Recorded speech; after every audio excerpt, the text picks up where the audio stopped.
है, वाह।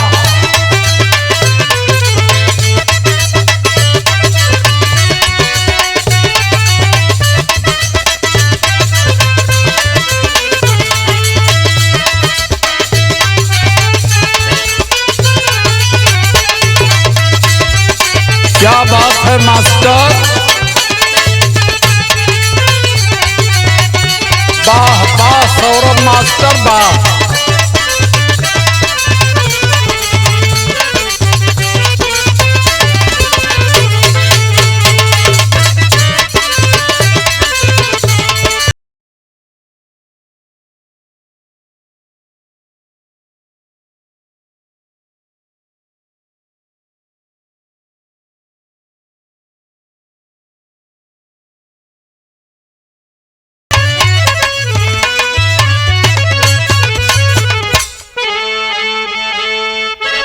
अय मेरे भारत के 85 मूल निवासी बहुजन समाज के सम्मानित साथियों, एक गीत आपके बीच में जा रही है।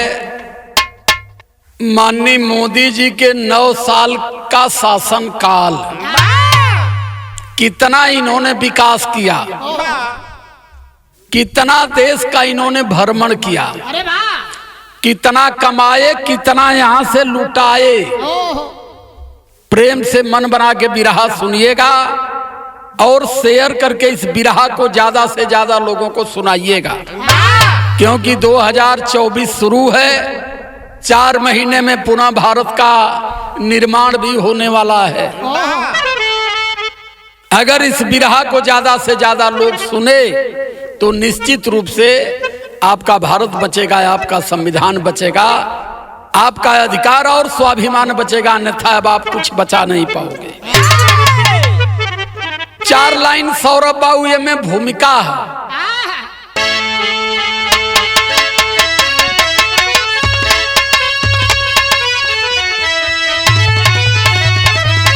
वाह वाह,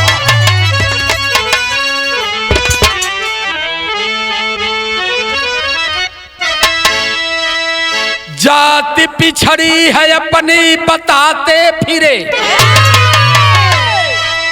घात पिछड़ों के ऊपर लगाए हैं मोदी। ये दिखाई टोटल फर्जिया चलत हो, जबरदस्ती ओबीसी में हलल।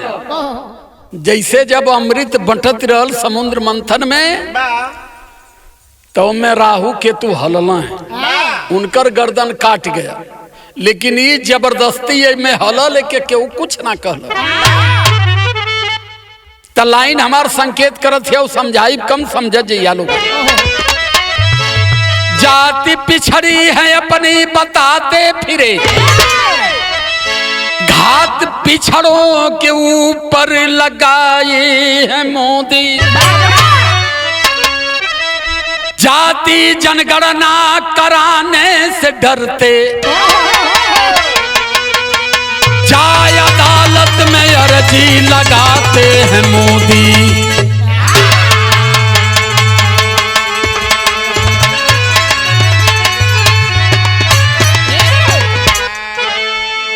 कहते हैं कि मैं पिछड़ी समाज का हूं, लेकिन पिछड़ी समाज की जनगणना कराने में वो भागते हैं कि नहीं, सामाजिक जनगणना नहीं होनी चाहिए। फिर लाइन कर रही है, अच्छे दिन का ना पूरा ये वादा हुआ,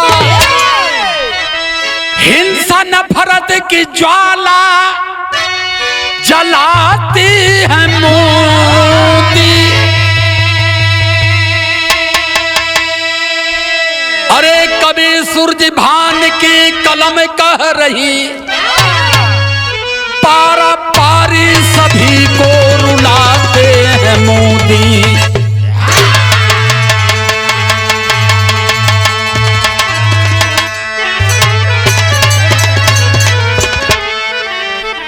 पूरे भारत में इन लोगों ने ढोंग पाखंड और ठगों का भरमार लगा दिया, लेकिन हम इनको अलगिया के गिना रहे हैं कि इनको समझो। यही जन एक ठे सौरभ बाबू गजल है बाबू, देखा कौन गजल हो। ई गजल हमहन के जमाने में गावल जा। तुम लोगन बेटा वो समय एकदम लइका रहा, सुना कैसे गावल जा।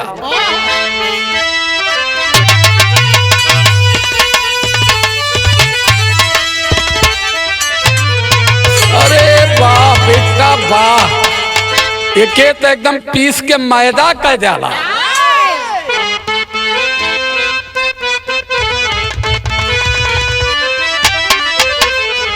कितना सुंदर लिखा है लिखने वालों ने। फूलों सा बदन इनका, फूलों सा बदन इनका, कांटे हैं जुबानों में। फूलों सा बदन इनका, कांटे हैं।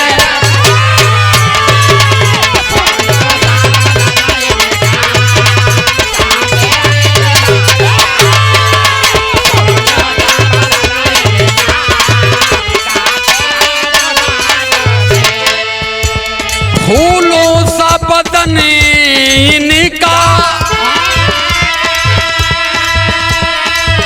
कांटे हैं जुबानों में। ये आग लगा देती, ये आग लगा देती पत्थर के मकानों में। ये आग लगा पत्थर के मकानों में।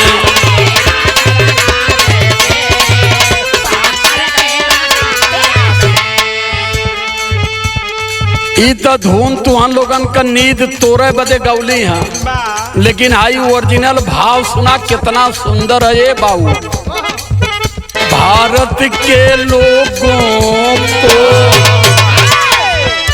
ये जब जब मदारी आते हैं तो मदड़पन दिखाते हैं। ये मदारी आया तो कहा 15 लाख मिलेगी भाई बहनों, 2 करोड़ नौजवानों को नौकरी मिलेगी माताएं बहनों, और नया भारत बनेगा। ऐसा नया भारत बना दिया कि एक बार और आ जाएगा तो यहाँ मिट्टी भी खाने पर टैक्स लगा देगा ये। इसलिए कह रहा हूं भारत के लोगों को ये जाल में फंसाए हैं। भारत के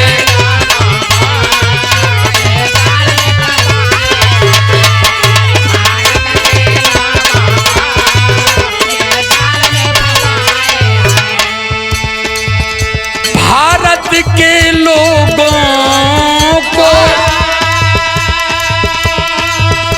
ये जाल में फंसाए हैं। संघ का है ये झंडा, ये राष्ट्रीय स्वयं सेवक जिसको ये सब आरएसएस कहते हैं। आरएसएस के पूरे एजेंडे और विचारधारा को मोदी जी लगातार आगे बढ़ा रहे हैं। इसलिए कह रहा हूं संघ के इस एजेंडे को मोदी जी बढ़ाए हैं। मोदी जी संघ के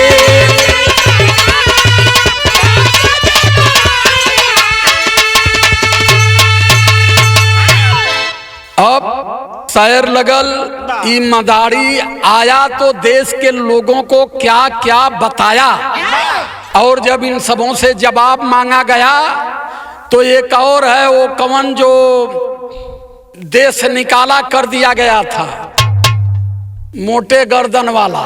वो कहा कि किसी को पैसा वैसा नहीं मिलता है, ये तो जुमला है, 15 लाख हो किसी को मिलता नहीं है। तो है मेरे बहुजन समाज के सम्मानित लोगों, आपके समाज के जो दलाल उनके साथ घूम रहे हैं निजी स्वार्थ के लिए, निजी सम्मान के लिए, ध्यान रहे कि समाज के सबसे बड़े गद्दार हैं वो। भले आपका भाई हो, आपका बेटा हो, आपके परिवार का हो, आपका रिश्तेदार हो, अगर भाजपा की रहनुमाई कर रहा है तो कभी दरवाजे पर खड़ा मत होने देना, अन्यथा ये आपके परिवार को भी बेच देगा। इसलिए कह रहा हूं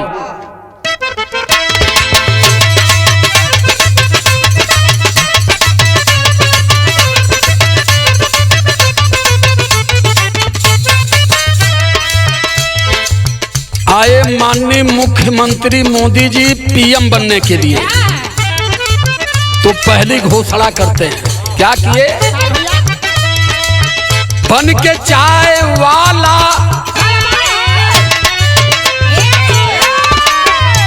ये नहीं कहे कि मैं 3 बार गुजरात का मुख्यमंत्री हूँ। उन्होंने कहा कि हम तो ट्रेन में चाय बेचा करते थे, हमने गरीबी को देखा है। ये कह के लोगों को कैसे भरमाया, लोगों को भरोसा हो गया। बन के चाय वाला मोदी मुस्कुराए हैं, बना दो पीएम हमें शीश को झुकाए हैं।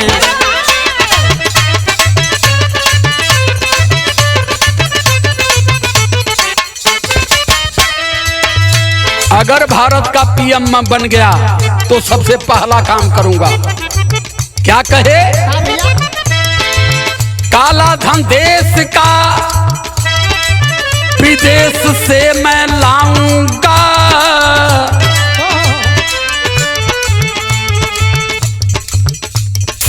स्मार्ट सिटी भारत में बनाऊंगा, किसान की आय 2 गुनी करवाऊंगा, काशी को क्वेटा कर स्वर्ग जस बनाऊंगा।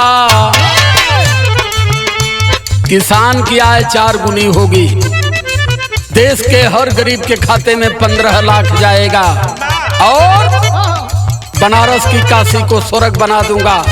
अरे मोदी, मैं पूछ रहा हूं तुमसे, मेरी बात बताओ, स्वर्ग की परिभाषा क्या है? क्या सिखाना चाहते हो इस देश की जनता को?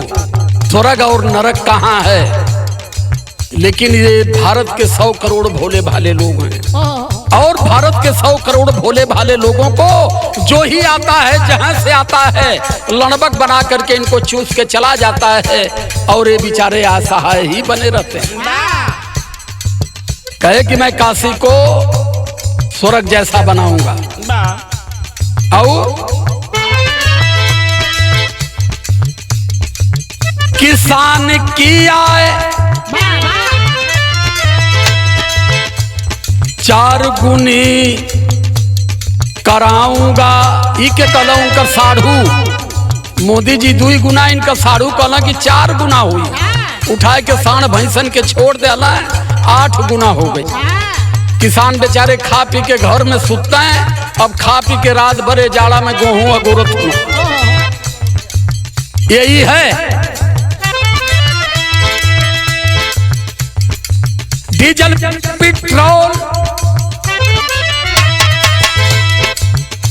पेट्रोल काफी सस्ता मैं बिकाऊंगा, हर खाते में काफी रुपया भी डलवाऊंगा।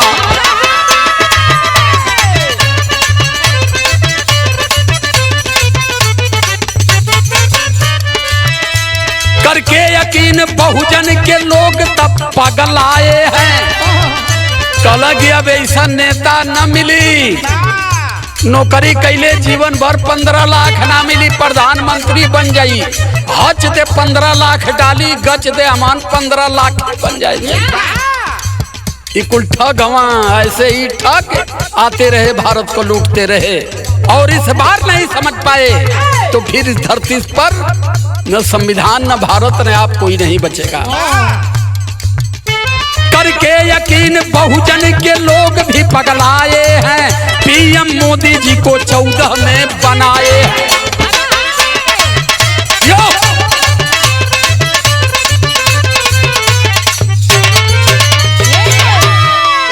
इनके जाल में फंस गए ना, जाल में फंस के इनके 14 में पीएम बना देना।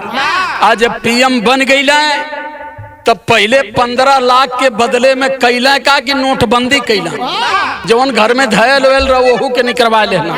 तो यही जन एक ठे तरज लगल है बाबू सौरभ आई तरज जमन है। अब तू लोगन जनबा ना चुकी नया लड़का हवा, तुमके अब धुन बजावे रही कि पिया हो बलमुआ ढूंढी में बियर डार के गप ते पकड़ ले बा, लेकिन ये हमहन के जमाने के तरज है, इलाहाबादी तरज है। का हो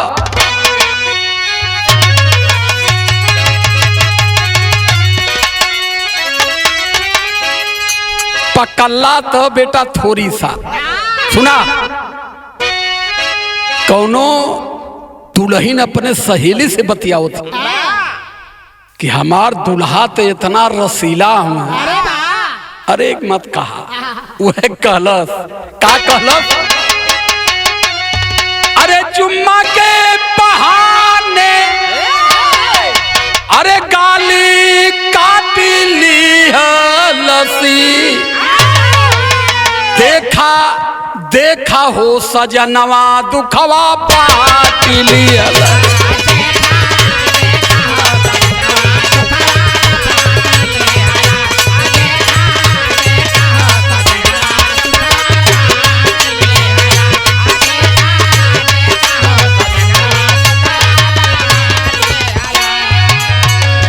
अब का कहीं उन्हन के कभी लिखले हमें, चौचक देखे मोरी जवानी जैसे, चौचक देखलस मोर जवानी जैसे पवल सोना चानी।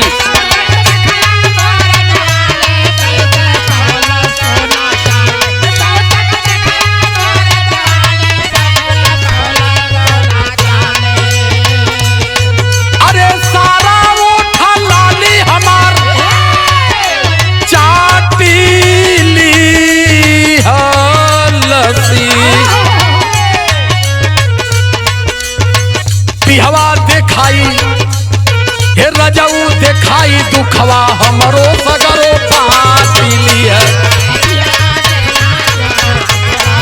जय हो।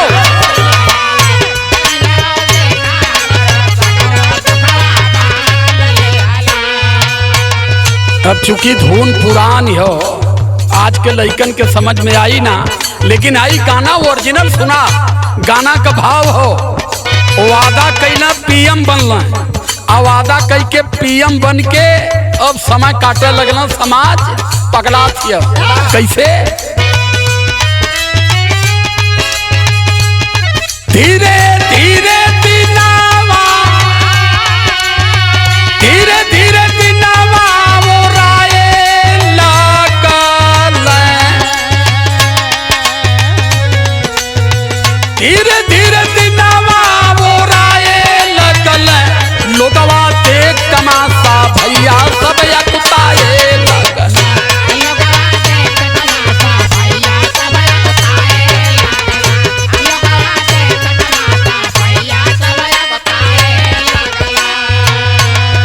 देश का युवा परेशान नौकरी के लिए, देश का किसान परेशान किसानी के लिए, केहू के मिला नहीं नौकरी, लइका ढोवत बाटा टोकरी, करी लइका ढोवत बाटा टोकरी।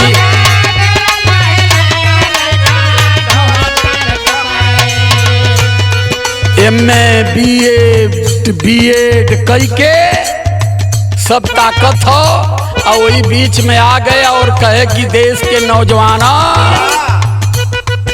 मैं कहना चाहता हूं भाई बहनों से कि पढ़े लिखे युवा चट्टी चौराहे पर पकौड़ा छान करके जीवन बिताएं, भारत को संभ्रांत बनाएं और आत्मनिर्भर बने। वाह वाह रे प्रधानमंत्री जी, पूरा विश्व सीख रहा है कि झूठ बोल करके जनमानस को कैसे बजाया जाएगा। का हो लड़का ढोवे लगल टोकरी, लड़का ढोवे लगल टोकरी।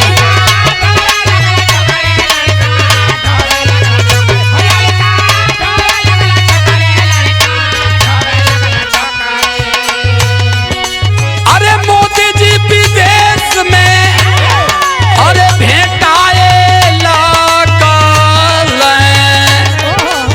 और कुताए लगल,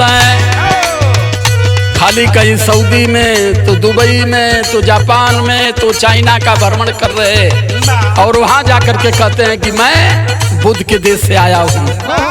और किए 84 देश की दौड़, खर्चा हुआ 200 करोड़। भगवधारी गुंडा मेड़राए लगल, भगवधारी गुंडा मेड़राए लगल, देखा मोदी पर लोग कूताए लगल।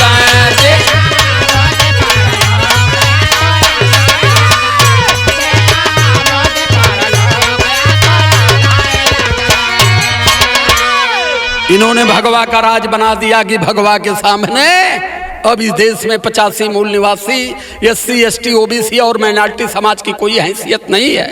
लेकिन मैं समझाना चाहता हूं गीत के माध्यम से, इंसान हो, इंसानियत के तहजीब और दर्जे में रहो। भगवा पहन करके भारत को बपहन से समझने का प्रयास करोगे तो इसे हम बर्दाश्त नहीं करेंगे। लाइन है एक ठे गीत लगल सौरभ,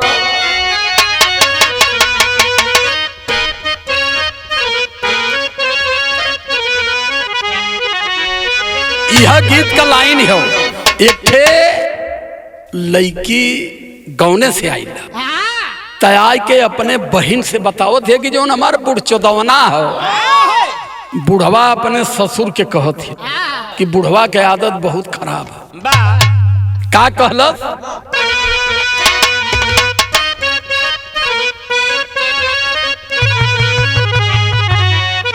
निकल बाथवा दीदी, अरे बुढ़ावा पगल आइली करे, निकल बाथवा दीदी, लोटवा थमाई पकड़, लोटवा थमाई पकड़, देखा हमरो हथवा दीदी, लोटवा थमाई।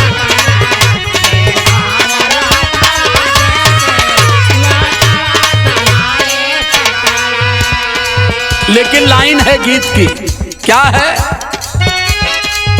अरे मॉम लिंचिंग होवे लागल, गायक के करनवा ये बाबू, रोवे मुसलमान आंसू, रोवे मुसलमान आंसू, भरी के नया नवा ये बाबू।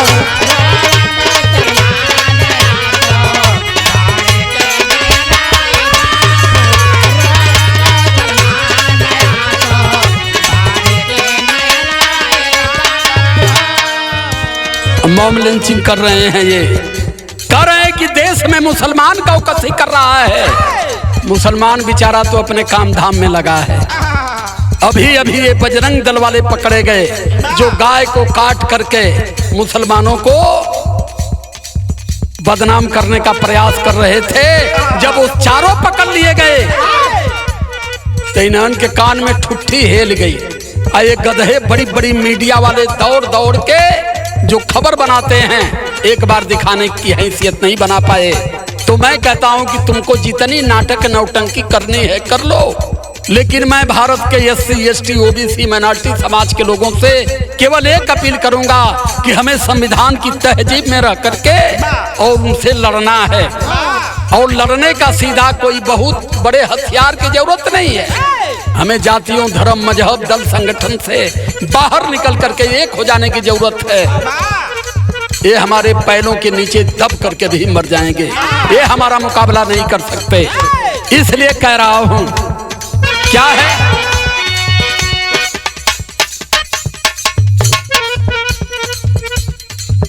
साक्षी शाहीन बाग वाला,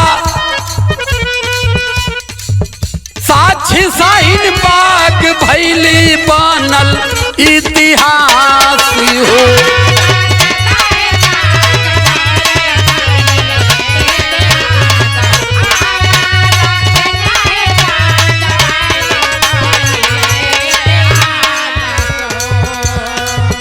SC पीली किए सीए और NRC कि इन्होंने कानून लाया था कि इस देश में मुसलमानों को रहने का अधिकार नहीं है। इस देश में सिटीजन एक्ट आ गया है, जो भारत का मूल निवासी है वही भारत में रहेगा। लेकिन शाहीन बाग में जो आंदोलन हुआ, आज भी भारत के लोगों को इसे जानना पड़ेगा। इन लोगों ने किया क्या है?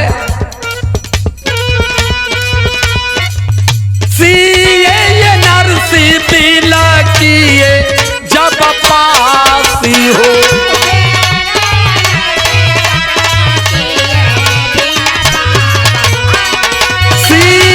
NRC पीला किए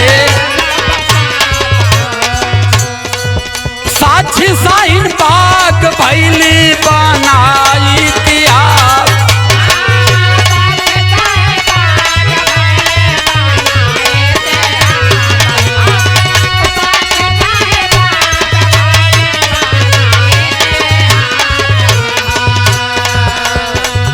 दिल्ली में दंगा भड़कल दालन वतनवा ये बाबू, झंख मुसलमान पड़ल, झंख मुसलमान पड़ल, खतरे में परनवा ये बाबू।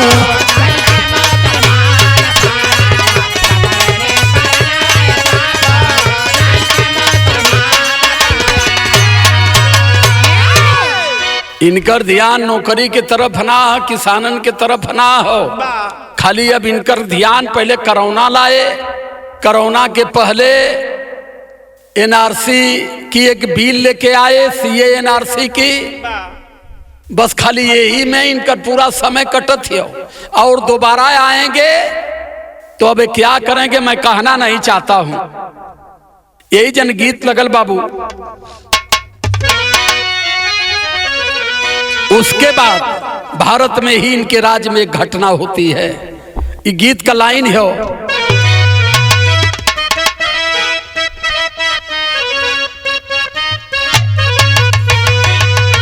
कि सुना सुना भैया अरे हमारो अमोलावा हो,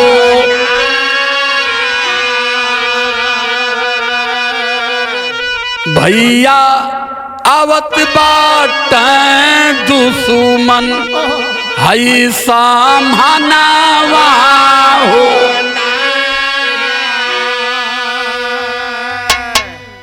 अरे भैया जब शहीद पुलवामा में जवानावा हो, मोदी घूमी घूमी मांगे माता दानावा होना, मोदी घूमी घूमी मांगे।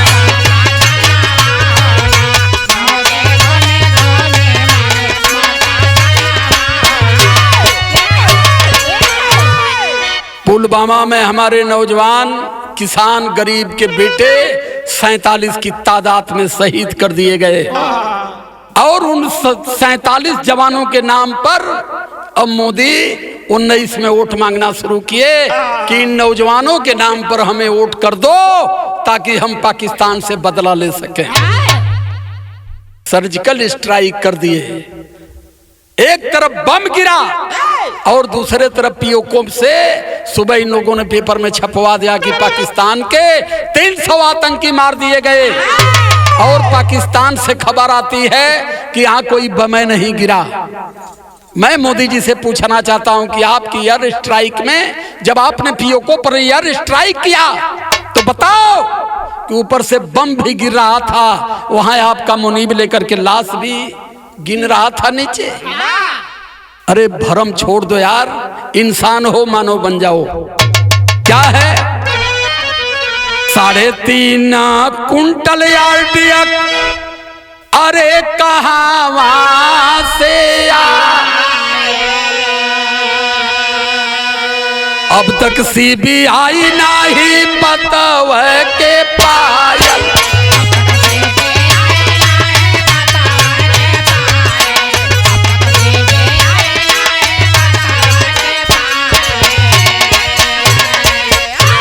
विधवा बिलाप कर उजड़ल जमानावा हो,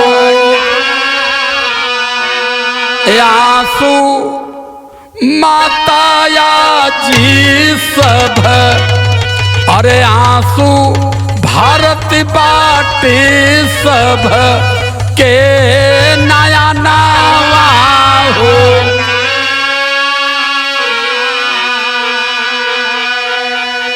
3.5 कुंटल RDX पुलवामा में कैसे गया?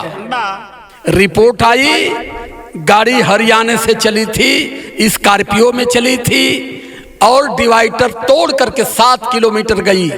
ऐ भारत के PM यशस्वी बनने वाले, जवाब दो कि अगर 3.5 कुंटल RDX हरियाणा से गया तो उस जमीन पर कैसे गया जहां से 2,500 जवान चल रहे हैं 75 बसों में। जब CBI ने शुरू किया तो उन्होंने जांच रुकवा दिया कि ना इसकी जांच नहीं है। जब इन्होंने सत्ता पा गए, ये देश के नौजवानों के लाश के ऊपर राजनीति करने वाले और वोट मांग करके राज सत्ता में बैठने वाले लोग हैं, भारतीय जनता पार्टी के लोग। यही जन गीत बदलल अब छुआते चलत हैं। कभी भैया लोगन बिरहा सुनवैयन से कहते हैं, कभी मंच पर बिरहा होई तो ये बिरहा के पूरा विधवत खोद खोद के और सुनाई। अब चूंकि यूट्यूब का मजबूरी है कि ये में 2 घंटा कत गायब ना, आधा घंटा में खत्म करे के हो, तो यही जन गीत बदल गई ले। सौरभ बाबू सुना, ये गीत बड़ी लहरी गीत है, अब तुम्हार लोगन वाली गीत है, तनी एक स्वर बना के आवा बेटा।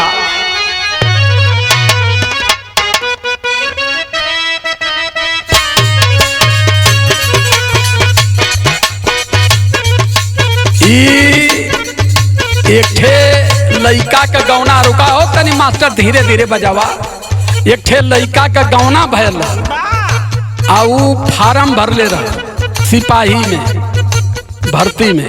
ओकर चिट्ठी आई तो वह गयल, आ गयल जब दबर निकाल ले तो तुरंत बड़की मोबाइल से दुल्हन के हम फोन कर दे। आ फोन करके वह कहलस, का कहलस?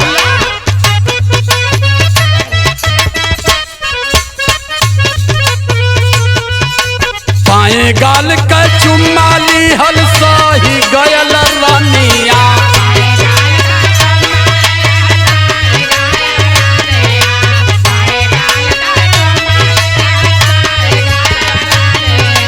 पाए गाल का चुम्माली हल सही गयल रानिया। पाए गईली हम तो पाए गईली, हाई सिपाही कहो नौकरिया पाए गईली।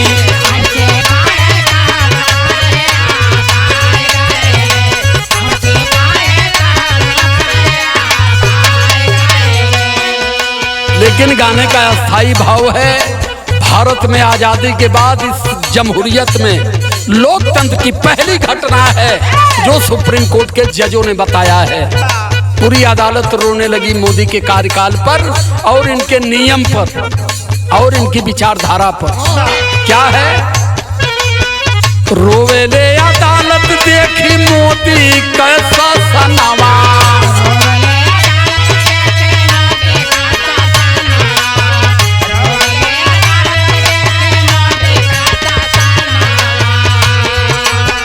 रोवेले अदालत देखी मोदी कैसा सनावा। रोवाती हला हे रोवाती हला, चारों जज हो पिरानावा। रोवाती हला, चारों जज हो पिरानावा।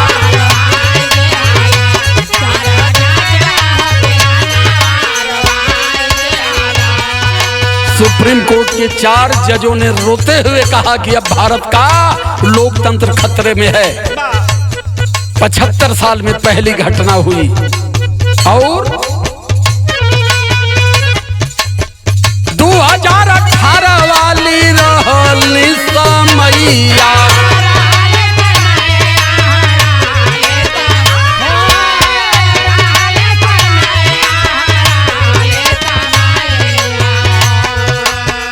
जज लोग गया के दिहल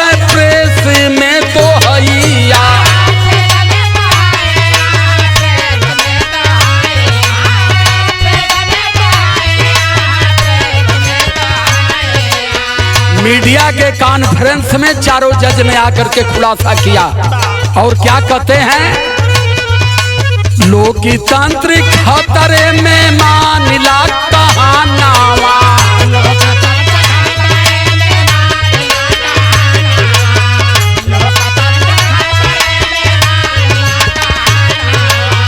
लोकतंत्र खतरे में मानिला कहानावा। रोआई दिहला हे रोआई दिहला चारों जज हो पिरानावा। रोआई दिहला चारों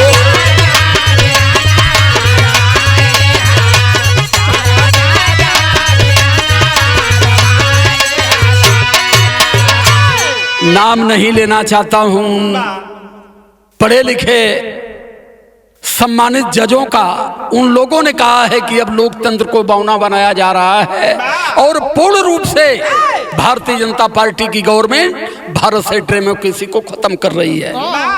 उनका बयान है, क्या है, कहना है, बंधक कोर्ट बन गई दबाव में।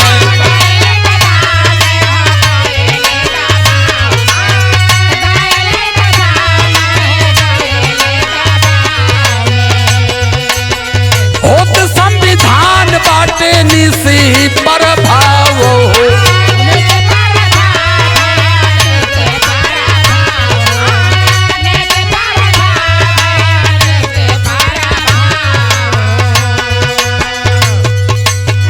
जजना सुरक्षित बाटे गाढ़े में परानावा।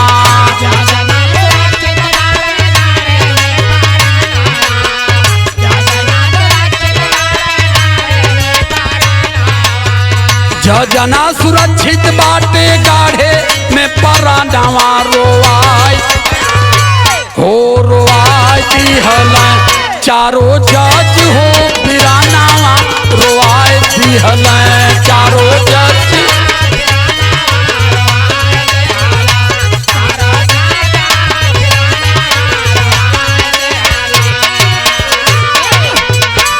उन लोगों ने कहा कि कोर्ट पर इतना प्रशासनिक दबाव है, सरकार के सामने आज सुप्रीम कोर्ट न्याय करने में असमर्थ है।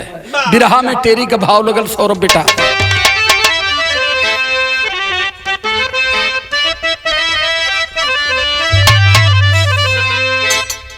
अरे मोदी का फरमान आ गया।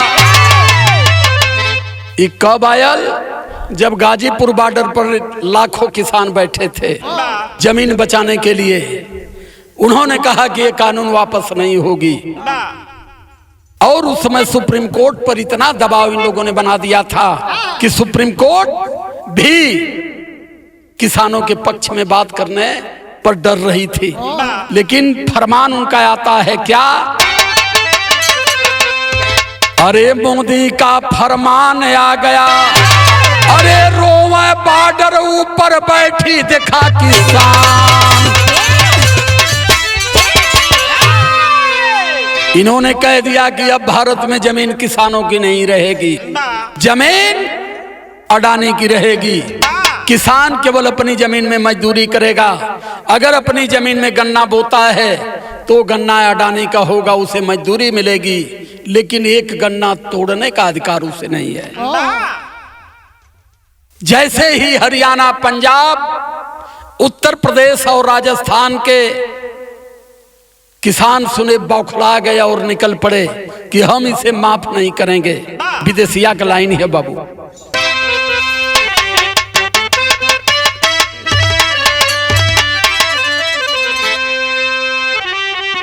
अरे हड़पी जमीनिया के योजना बनावे लगल।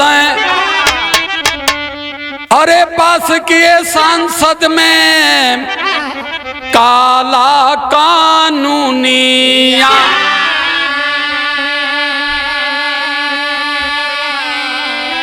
अरे जान गए चलकिया देश के किसनवा हो। अरे बैठे बॉर्डर ऊपर जाके कैलाया ना साना।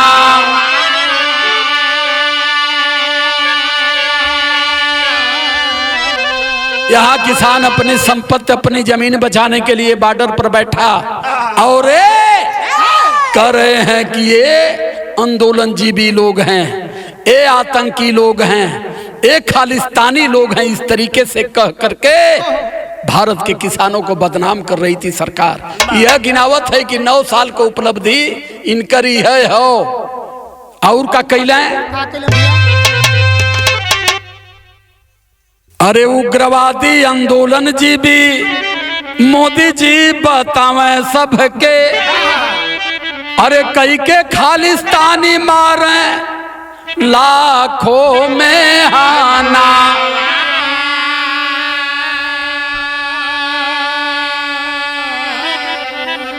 अरे 13 माह रोवत रहलें बॉर्डर पर किसानवा हो, अरे 700 किसान यापन दिहल पारा।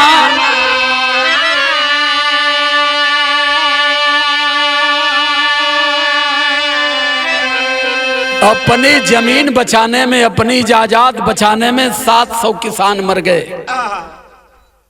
बाहर यशस्वी प्रधानमंत्री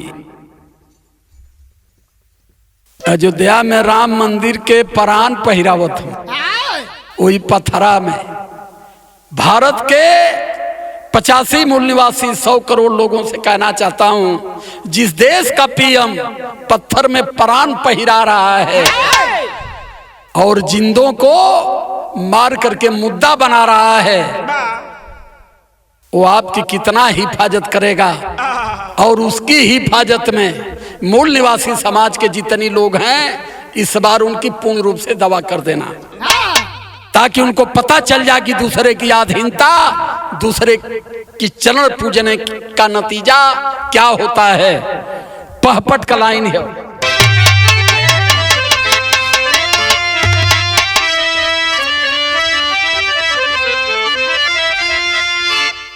अरे व्याकुल भारत का हर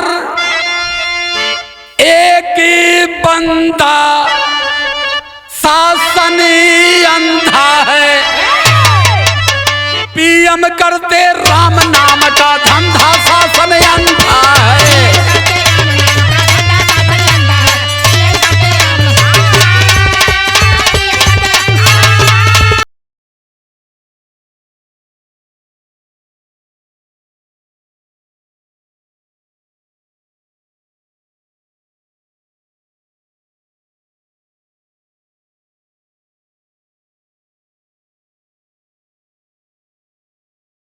किया जब ब्राह्मण जज बेईमान,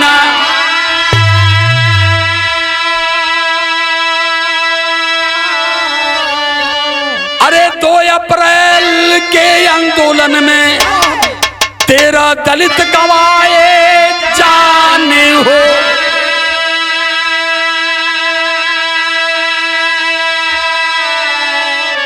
अरे गम से व्याकुल धरती भानु चंदा शासन अंधाबा, मोदी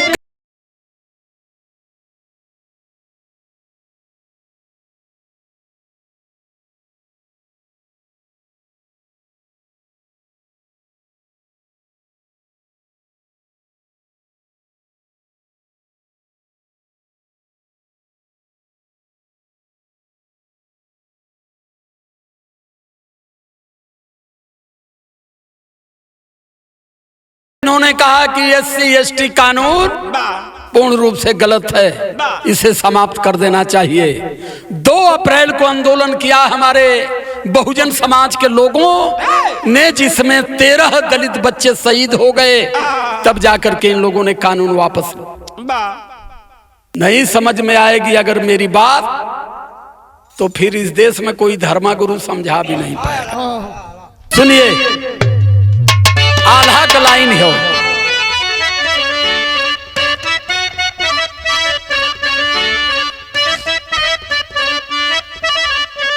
अरे कई के ताना शाही भारी सबके रोवल हो मोती,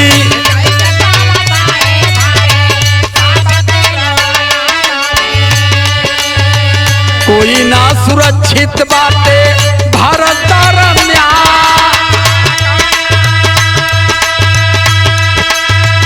दुनिया में नाम रोशन भारत का कैलिए भैया।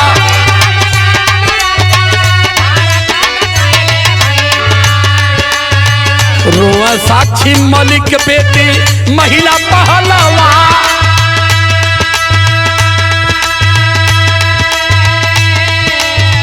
दिनेश फोगाट आजा वाट लावटा मैं बाबू,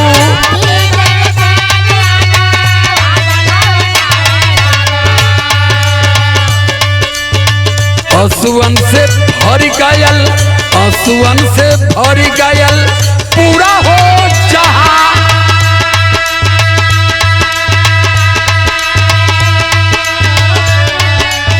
मर्द पहलवान बाजा रंग देखा पुनिया बाबू,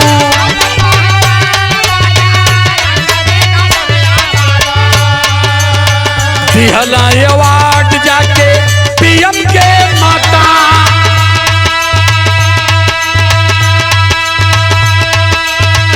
यवन शोषण का लागल देखा रोपवा बाबू,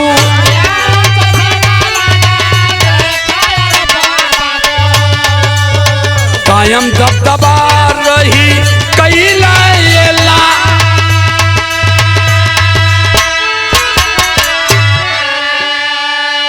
दिनेश फोगाट नाम की बेटी जो हरियाणा की रहने वाली थी भारत को गोल्ड दिया। साक्षी मलिक बेटी जो हरियाणा की रहने वाली थी पूरी दुनिया से गोल्ड ला करके भारत को दिया। यौन शोषण में बेटियां महीनों बारिश के सीजन में जंतर मंतर पर बैठ करके अपने सम्मान की दुहाई दे रही हैं, लेकिन ये गुंगा पियन दो शब्द नहीं बोल पाया। ये है इसके राजकाट की असली ओरिजिनलिटी। इसको जानो मित्रों, इसको मानो, क्योंकि मीडिया वालों को अपनी रखेल बना लिया। जो भारत की बड़ी मीडिया इसकी बात नहीं दिखा सकती। हम सोशल लोग हैं, छोटे लोग हैं, अपने लोगों के बीच में किसी भी तरह से इसकी बात को पहुंचाने का प्रयास कर रहे हैं। बिरहा में सदर का लाइन ये मास्टर,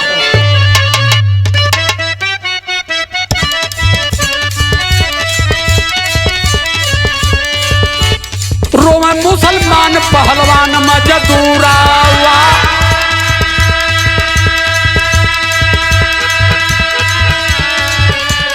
दलित आदिवासी रोमा सझावा बिहा,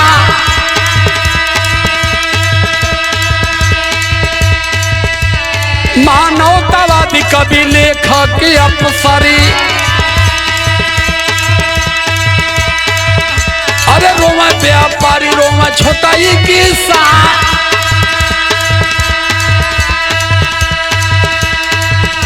अरे रोमा सब बहुत भंते छिनली विरासती,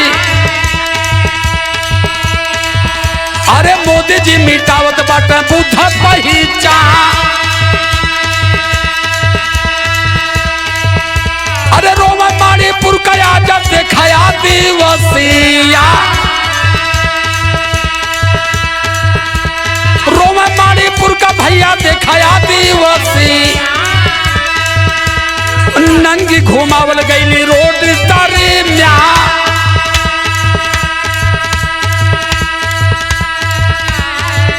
अरे रोमा नौजवान आज गईली नौकरी, रोमा नौजवान आज गईली नौकरी, जुमले बाजा पीएम का बदेबा तू ही ध्यान, अरे रोमा ड्राइवर आज तोड़ के नया नावा,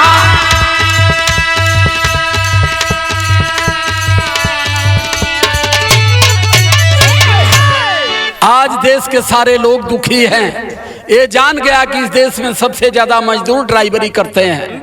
इन्होंने कानून ला के खड़ा कर दिया कि अब अगर गाड़ी एक्सीडेंट करती है तो ड्राइवर को 7 लाख रुपया अर्थात 10 साल सख्त कारावास होगा इसको, ताकि ड्राइवर नौकरी छोड़ दें। सबसे ज्यादा ट्रक ओबीसी का, सबसे ज्यादा ड्राइवर ओबीसी के, सबसे ज्यादा मजदूर SC ST में, हर तरह से आपको तबाह कर रहे हैं। ये EVM पर आंदोलन चल रहा है। हमारे सम्मानित सुप्रीम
चुनाव आयोग के तुयापन बतिया, जागा जागा मूल निवासी फूटल बा भगिया।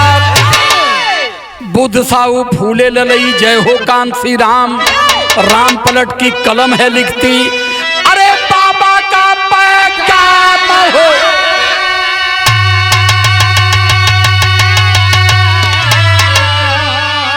अरे मोदी का फरमान आ गया, राजकुमार सूर्यभान कहे सहता अब बेईमान, मोदी का फरमान आ गया।